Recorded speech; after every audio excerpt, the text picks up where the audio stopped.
Hi Mallu മാസ്റ്ററിൻ്റെ മറ്റൊരു അധ്യായത്തിലേക്ക് ഏവർക്കും സ്വാഗതം. ഇന്ന് നമ്മൾ കാണാൻ പോകുന്നത് Kerala educational acts and rules അതിൻ്റെ രണ്ടാമത്തെ ക്ലാസ്സാണ്. നമ്മൾ ഡിപ്പാർട്ട്മെൻറ്റ് ടെസ്റ്റിൻ്റെ ക്ലാസ്സുകൾ തുടരുകയാണ്.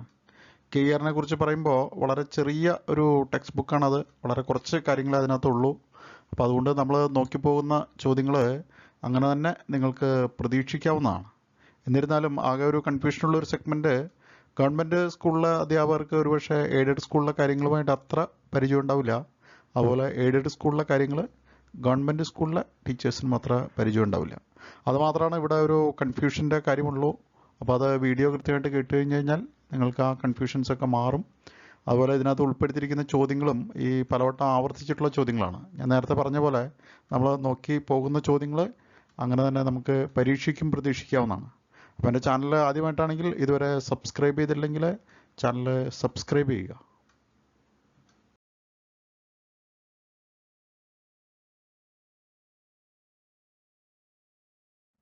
അപ്പോൾ കേരള എഡ്യൂക്കേഷൻ ആക്ട്സ് ആണ് നമ്മൾ പറഞ്ഞുകൊണ്ടിരുന്നത് കഴിഞ്ഞ ക്ലാസ്സിൽ. അപ്പോൾ കഴിഞ്ഞ ക്ലാസ് കണ്ടിട്ടില്ലെങ്കിൽ അത് കണ്ടതിന് ശേഷം മാത്രം ഇത് കാണുക. അതിൻ്റെ തുടർച്ചയാണത്.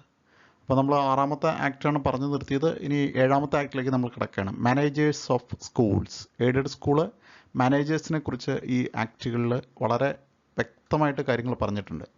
An educational agency can appoint any person as manager of an aided school and that should be authorized by government. നമുക്കറിയാം എയ്ഡഡ് സ്കൂളുകൾ നടത്തുന്നത് വേണമെങ്കിൽ അത് സിംഗിൾ പേഴ്സൺ ആയിരിക്കും, ചിലപ്പോൾ അത് ഒരു ചാരിറ്റബിൾ ട്രസ്റ്റ് ആവാം, അല്ലെങ്കിൽ അതൊരു കോർപ്പറേറ്റ് മാനേജ്മെൻ്റ് ആവാം. അപ്പോൾ ഇവരാണ് തീരുമാനിക്കുന്നത് ഇവരുടെ സ്കൂളിലെ മാനേജർ ആരായിരിക്കണമെന്ന്. അപ്പോൾ ആ എഡ്യൂക്കേഷണൽ ഏജൻസിക്ക് ആരെ വേണമെങ്കിലും മാനേജറായിട്ട് അപ്പോയിൻറ്റ് ചെയ്യാം. പക്ഷേ ഒരു കാര്യമുള്ളത്, അത് that should be authorised by government. Government authorise ചെയ്യണം.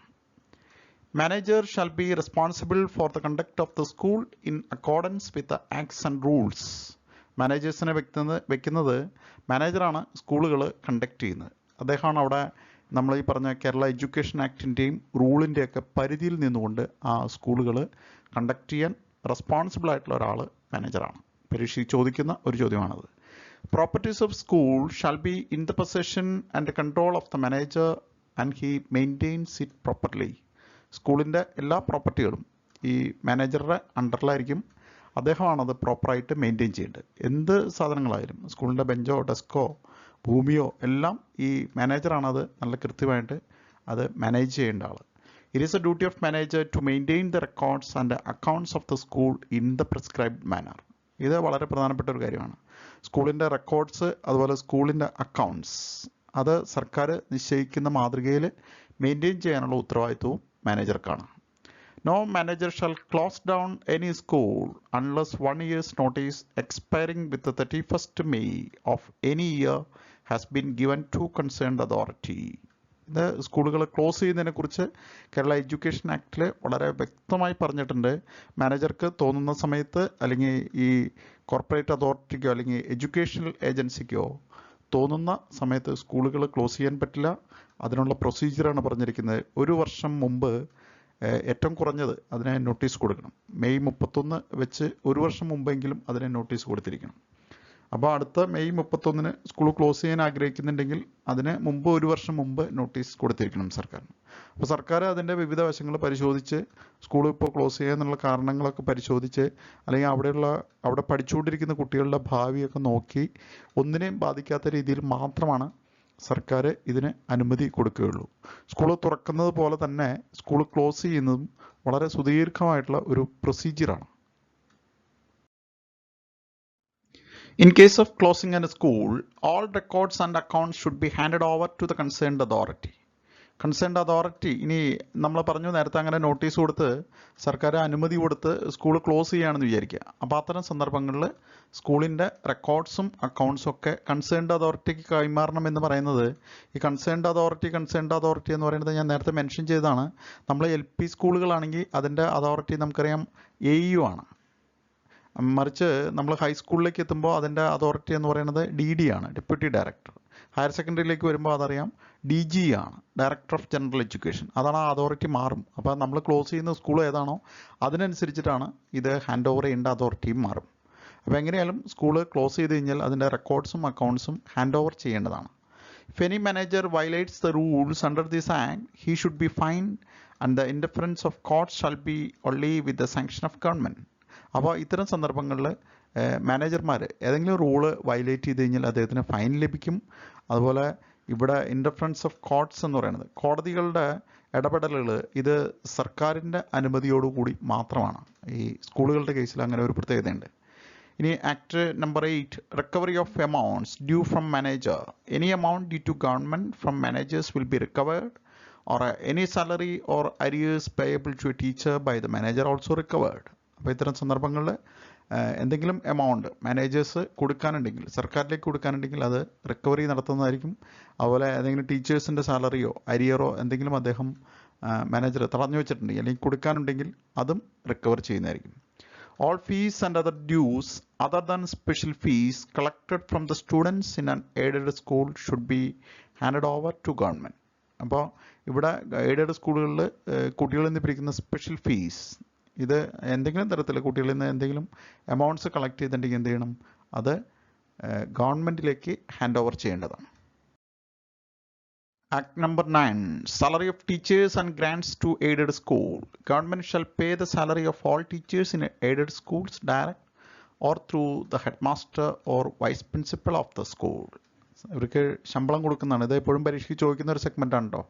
ഗവൺമെൻറ്റാണ് ടീച്ചേഴ്സിന് ശമ്പളം കൊടുക്കുന്നത് എയ്ഡഡ് സ്കൂളിലെ.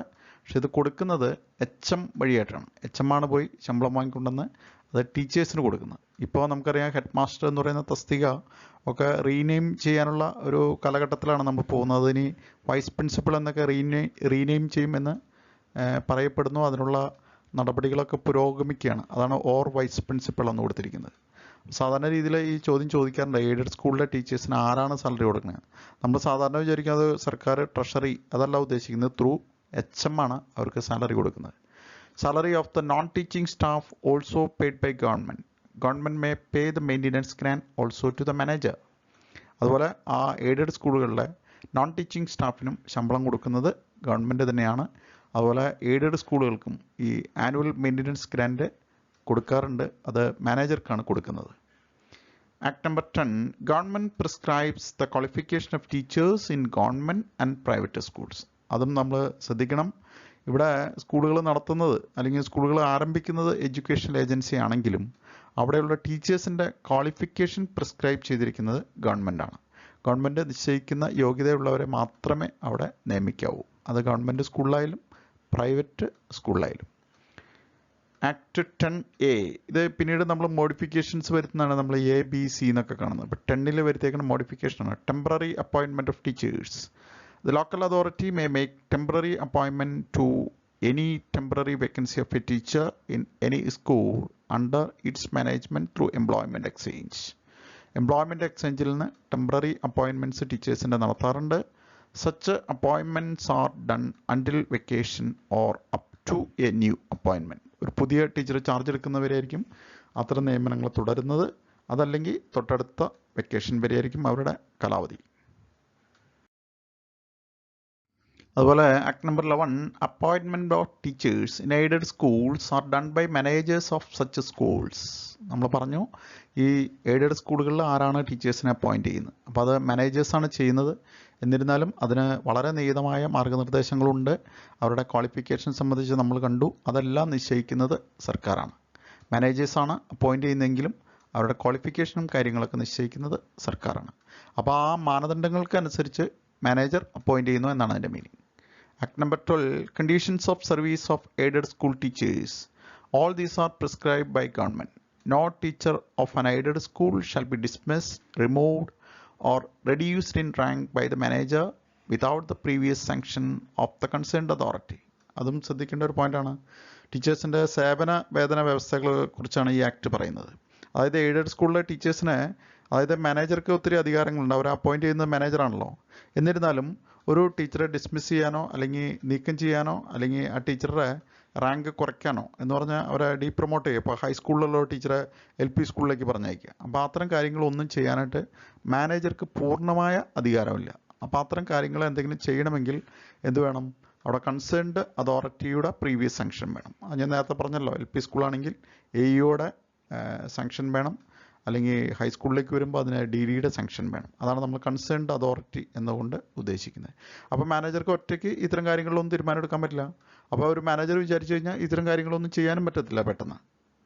Manager can suspend a teacher without previous sanction only up to 15 days. അപ്പോൾ മാനേജർക്ക് അതിന് അധികാരം കൊടുത്തിട്ടുണ്ട്. വളരെ സീരിയസ് ആയിട്ടുള്ള എന്തെങ്കിലും കാര്യങ്ങൾ ഒരു അധ്യാപകരിൽ നിന്നോ അല്ലെങ്കിൽ ടീച്ചേഴ്സിൽ നിന്ന് കണ്ടു കഴിഞ്ഞു കഴിഞ്ഞാൽ ഒരു എയ്ഡഡ് സ്കൂളിലെ മാനേജർക്ക് അവരെ മാക്സിമം സസ്പെൻഡ് ചെയ്യാൻ കഴിയുന്നത് 15 ദിവസമാണ്. 12A. If the manager is not taking the disciplinary actions, the concerned educational officer can take actions. Only condition is that it should be informed to manager. നേരെ തിരിച്ചുണ്ട്. ഇനി ചില സന്ദർഭങ്ങളിൽ ടീച്ചേഴ്സിനെ കുറിച്ച് വളരെ വ്യാപകമായ പരാതി ഉയർന്നിട്ട് ചില സന്ദർഭങ്ങളിൽ മാനേജേഴ്സ് ഇതിനകത്ത് ആക്ഷൻസ് ഒന്നും എടുക്കില്ല, ഡിസിപ്ലിനറി ആക്ഷൻസ് എടുക്കത്തില്ല. അപ്പോൾ അത്തരം സന്ദർഭങ്ങളിൽ അവിടുത്തെ concerned educational officer they will take actions. അവർക്ക് അതിനകത്ത് ഇടപെടാം, അതിനകത്ത് ആക്ഷൻ എടുക്കാം. പക്ഷെ ഒരു കണ്ടീഷനുണ്ട്, that should be informed to manager. അപ്പോൾ അത് അത്തരം സന്ദർഭങ്ങളിൽ അത് മാനേജറെ അറിയിച്ചിരിക്കണം എന്ന് മാത്രമേ ഉള്ളൂ. Act number 13, absorption of teachers on retrenchment. Retrenchment എന്നുകൊണ്ട് നമ്മൾ ഉദ്ദേശിക്കുന്നത് വിടപ്പെട്ട അധ്യാപകർ അവരെ സേവനങ്ങൾ തുടർന്ന് ഉപയോഗിക്കുക. Government or manager will retrench the teachers if the situation demands. എന്ന് പറഞ്ഞപ്പോൾ ചില പർട്ടിക്കുലർ വിഷയങ്ങൾ പഠിപ്പിക്കാനായിട്ട് നമുക്ക് ആളെ കിട്ടാതെ വരും. യോഗ്യരായ ആളുകളെ കിട്ടാതെ വരുമ്പോൾ നമ്മൾ ഈ റിട്ടയർ ചെയ്ത ടീച്ചേഴ്സിനെ വീണ്ടും ഉപയോഗിക്കുക. അപ്പോൾ അത് വ്യവസ്ഥ ചെയ്യുന്നുണ്ട്. അപ്പോൾ അത് അങ്ങനെ ആവാം. ചില ഏരിയയിൽ ഇപ്പോൾ ചില പ്രത്യേക സന്ദർഭങ്ങളിൽ നമുക്ക് ആളുകളെ കിട്ടാതെ വരും. അപ്പോൾ ചില പ്രത്യേക വിഷയങ്ങൾ പഠിപ്പിക്കാൻ ഇവരുടെ സേവനം തുടർന്നും ഉപയോഗിക്കാമെന്നാണ് അതിൻ്റെ അർത്ഥം. Act number 14, taking over of management schools. If the performance of the manager is against the acts and not coming up to the mark, then on public interest, government will take such schools for a period not exceeding 5 years. വളരെ അപൂർവം സന്ദർഭങ്ങളിൽ aided സ്കൂളുകളുടെ പ്രവർത്തനങ്ങൾ മോശമാവും. അപ്പോൾ മാനേജർമാർ നമ്മുടെ സാഹചര്യത്തിന് ഒത്തുയരില്ല. അപ്പോൾ അത്തരം സന്ദർഭങ്ങളിൽ എന്ത് ചെയ്യും? സർക്കാർ ഈ സ്കൂളുകളെ പൊതുജന താല്പര്യാർത്ഥം സർക്കാർ ഏറ്റെടുക്കും. അതിനെയാണ് നമ്മൾ ടേക്കിംഗ് ഓവർ എന്ന് പറയുന്നത്. അപ്പോൾ അതിനൊരു പീരീഡ് ഉണ്ട്. അപ്പോൾ സർക്കാർ ഇതൊരു കുറഞ്ഞത് 5 വർഷത്തേക്കാണ് ഇത്തരം സന്ദർഭങ്ങളിൽ സർക്കാർ ഇത് ഏറ്റെടുക്കുന്നത്. അപ്പോൾ അതും പരീക്ഷയ്ക്ക് ചോദിക്കാറുണ്ട്. അപ്പോൾ സർക്കാർ ഇങ്ങനെ ഒരു പ്രൈവറ്റ് സ്കൂളിനെ ഏറ്റെടുക്കുമ്പോൾ കുറഞ്ഞ പീരീഡ്, അത് മാക്സിമം പോകുന്നത് അത് 5 വർഷത്തേക്കാണ് സർക്കാർ. 5 വർഷത്തിൽ കുറയാത്ത ഒരു പീരീഡിലേക്കാണ് സർക്കാർ ഇത്തരം സ്കൂളുകൾ ഏറ്റെടുക്കുന്നത്. In case of emergency, government will do this even without a notice and just publishes the notification in Gazette. അപ്പോൾ ഇങ്ങനെ ഏറ്റെടുക്കുന്നതിന് ഒത്തിരി നടപടിക്രമങ്ങളുണ്ട്. അപ്പോൾ അതൊക്കെ പൂർത്തിയാക്കിയിട്ടാണ് സർക്കാർ സാധാരണ രീതിയിൽ ഇത് ചെയ്യുന്നത്. ഇനിയൊരു എമർജൻസി സിറ്റുവേഷൻ വന്നു കഴിഞ്ഞ് കഴിഞ്ഞാൽ സർക്കാർ ഇതിനൊന്നിനും നിൽക്കില്ല. വളരെ പെട്ടെന്ന് തന്നെ ആ സ്കൂൾ ഏറ്റെടുക്കും. പിന്നീട് അത് ചെയ്യുന്നത് ഗസറ്റിൽ പബ്ലിഷ് ചെയ്യുകയാണ് ചെയ്യുന്നത്. Within 3 months, if the manager applies for restoration with a sufficient explanation and if government is satisfied, it will be restored. അപ്പോൾ അങ്ങനെ തിരികെ ഇത് കൊടുക്കാറുണ്ട് മാനേജർ. ഇപ്പോൾ എന്തെങ്കിലും ചെറിയ മിസ്റ്റേക്സ് ഒക്കെ വന്നു, അപ്പോൾ അതിന് മാനേജർ എക്സ്പ്ലനേഷൻ കൊടുത്തു, സർക്കാർ അതിൽ സാറ്റിസ്ഫൈഡ് ആണെങ്കിൽ അത് 3 മാസത്തിനുള്ളിൽ റീസ്റ്റോർ ചെയ്യാറുമുണ്ട്, തിരികെ കൊടുക്കാറുമുണ്ട് അത് സർക്കാർ. When government takes over a school, rent fixed by collector will be paid to the concerned persons. അപ്പോൾ ഇതിനകത്തും നമ്മുടെ ആക്ടിൽ ഇതിന് വ്യവസ്ഥകളുണ്ട്. സർക്കാർ ഇങ്ങനെ ഒരു പ്രൈവറ്റ് സ്കൂളിനെ ഏറ്റെടുക്കുമ്പോൾ അപ്പോൾ അവരുടെ പ്രോപ്പർട്ടിയും ലാൻഡും ഒക്കെ ഉപയോഗിക്കല്ലേ, അപ്പോൾ അതിന് ഒരു കളക്ടറുടെ അധ്യക്ഷതയിൽ അതിനൊരു റെൻറ്റ് ഫിക്സ് ചെയ്യും. അപ്പോൾ അവർക്ക് ആ റെൻറ്റ് കൊടുക്കുകയും ചെയ്യും. ആരാണോ അപ്പോൾ അതിൻ്റെ ചാരിറ്റബിൾ ട്രസ്റ്റോ അല്ലെങ്കിൽ സിംഗിൾ പേഴ്സണോ കോർപ്പറേറ്റ് മാനേജ്മെൻറ്റോ ആരാണോ അവർക്ക് ഒരു നിശ്ചിത തുക അതിൻ്റെ റെൻറ്റ് നിശ്ചയിക്കുകയും ചെയ്യും. This rent is fixed by taking into consideration the grant or aid given by government. അപ്പോൾ ഇതിന് ഇങ്ങനെ റെൻറ്റ് നിശ്ചയിക്കുമ്പോൾ ഈ സ്ഥാപനത്തിന് സർക്കാർ മുൻപ് കൊടുത്തിട്ടുള്ള എയ്ഡുകൾ, ഗ്രാൻറ്റുകൾ ഇതൊക്കെ പരിഗണിച്ച് അതിനുള്ള തുകയൊക്കെ അതിനകത്ത് കുറവ് വരുത്തുകയും ചെയ്യും. There is any complaints related to the rent can be appealed to the district court within 60 days from the date of order and the decision of the judge shall be final. അപ്പോൾ ഇത്തരം കാര്യങ്ങളിൽ ഇങ്ങനെ rent നിശ്ചയിക്കുമ്പോൾ എന്തെങ്കിലും തർക്കങ്ങൾ വന്നു കഴിഞ്ഞ് കഴിഞ്ഞാൽ ഇവർക്ക് അപ്പീൽ കൊടുക്കാവുന്നതാണ്. അത് ജില്ലാ കോടതിയിൽ 60 ദിവസത്തിന് ഉള്ളിലാണ് അതിൻ്റെ അപ്പീൽ പോകേണ്ടത്. അപ്പോൾ അത്തരം സന്ദർഭങ്ങളിൽ ആ കോടതി പറയുന്നതായിരിക്കും അതിൻ്റെ final decision. If government acquires the school then compensation will be paid.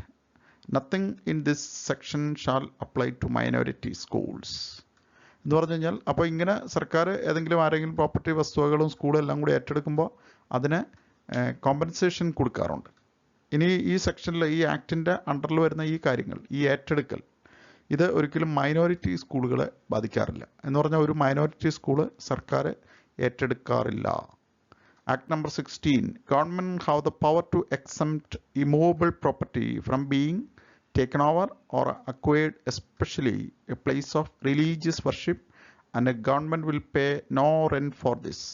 അപ്പോൾ ഇങ്ങനെ സ്കൂളുകൾ, പ്രൈവറ്റ് സ്കൂളുകൾ സർക്കാർ ഏറ്റെടുക്കുമ്പോൾ അതിനകത്ത് അവരുടെ മതപരമായ ചടങ്ങുകൾക്ക് വേണ്ടിയിട്ട് എന്തെങ്കിലും കെട്ടിടങ്ങളോ അല്ലെങ്കിൽ എന്തെങ്കിലും ആരാധനാലയങ്ങളോ ഒക്കെ അതിൻ്റെ അകത്തുണ്ടെങ്കിൽ സർക്കാർ അത് ഏറ്റെടുക്കാറില്ല. അത് ഒഴിവാക്കിക്കൊണ്ടാണ് അത് ഏറ്റെടുക്കുന്നത്. അപ്പോൾ അത്തരം വസ്തുവകകൾ സ്കൂൾ പ്രിമിസസിൻ്റെ അകത്ത് മെയിൻറ്റെയിൻ ചെയ്യുന്നതിന് സർക്കാർ പിന്നീട് അതിനു വേണ്ടിയിട്ട് പ്രത്യേക റെൻറ്റ് കൊടുക്കാറുമില്ല. ഞാൻ വല്ലാതെ ദീർഘിപ്പിച്ച് മടുപ്പിക്കുന്നില്ല. ഇനി നമ്മൾ ഈ ഇത്തരം ആക്റ്റുകളിൽ നിന്ന് മുൻവർഷ ചോദ്യപേപ്പറിലെ ചില ചോദ്യങ്ങളാണ് നമ്മൾ കാണാൻ പോകുന്നത്. ഞാൻ എപ്പോഴും പറയാറുള്ളത് പോലെ ഇത് ചോദ്യങ്ങളുടെ ഉത്തരങ്ങൾ ഞാൻ ഇപ്പോൾ തന്നെ പറയുന്നില്ല. അതിൻ്റെ അവസാനം കൊടുത്തിട്ടുണ്ട് എൻ്റെ എക്സ്പ്ലനേഷൻസും ആൻസേഴ്സും. അപ്പോൾ അത് നിങ്ങൾ ഒന്ന് തന്നെ ട്രൈ ചെയ്യുക. ആദ്യത്തെ question: Who is responsible for the conduct of aided school in accordance with the rule? Option A, managers. Option B, HM. Option C, DEO. Option D, Panchayat Secretary. രണ്ടാമത്തെ ചോദ്യം: Power of government to exempt immovable property from being taken over or acquired is dealt within Act 15, Act 17, Act 16, Act 14. മൂന്നാമത്തെ ചോദ്യം: The appeal against an order fixing rent of an aided school taken over by government should be within 15 days, 20 days, 30 days, 60 days. നാലാമത്തെ ചോദ്യം: The management of an aided school can be taken over by the government for a period not exceeding dash years. 7 years, 3 years, 2 years, 5 years. അഞ്ചാമത്തെ ചോദ്യം: The period up to which a manager can suspend a teacher without the approval of educational officer is 2 months, 3 months, 15 days, 4 months. The authority to prescribe qualification for appointment of teachers in schools is PSC, manager, SCRT, government. Question number 7. The appointment of teachers in aided schools are to be done by manager, HM, DEO, government. Salary of aided school teachers shall be paid by manager, by educational officer, through HM, through government treasury. ഒത്തിരി വട്ടം ചോദിച്ചിട്ടുള്ള ഒരു ചോദ്യമാണത്. അപ്പോൾ ഞാൻ പറഞ്ഞ പോലെ ഇതിനകത്ത് confusing ആയിട്ടുള്ള യാതൊരു കാര്യങ്ങളും ഇല്ല. വളരെ കുറച്ച് കാര്യങ്ങളേ ഉള്ളൂ, വളരെ കുറച്ച് ചോദ്യങ്ങൾ. അപ്പം നമ്മൾ ഈ നോക്കി പോകുന്ന ചോദ്യങ്ങൾ നിങ്ങൾക്ക് അങ്ങനെ തന്നെ പ്രതീക്ഷിക്കാവുന്നതാണ്. അപ്പോൾ അതിൻ്റെ ഉത്തരങ്ങളാണ് ഞാൻ കൊടുത്തിരിക്കുന്നത്. നിങ്ങൾ ട്രൈ ചെയ്യുക. പലവട്ടം ചോദിച്ചിട്ടുള്ള ചോദ്യങ്ങൾ മാത്രമാണത്. വളരെ പ്രിസൈസ് ആയിട്ടുള്ള ഒരു ടെക്സ്റ്റ് ബുക്കാണ്. വളരെ എളുപ്പത്തിൽ നിങ്ങൾക്ക് കണ്ടുപിടിക്കുകയും ചെയ്യാതെ. അപ്പോൾ ഒന്നാമത്തെ ചോദ്യത്തിൻ്റെ ഉത്തരമാണ് A 2C, 3D, 4D, 5C, 6D, 7A, 8C. അപ്പോൾ നമ്മുടെ ക്ലാസ്സുകൾ അവസാനിച്ചിട്ടില്ല, ക്ലാസ്സുകൾ തുടരും. അപ്പോൾ ചാനൽ സബ്സ്ക്രൈബ് ചെയ്തിട്ടില്ലെങ്കിൽ ചാനൽ സബ്സ്ക്രൈബ് ചെയ്യുക, പ്രോത്സാഹിപ്പിക്കുക.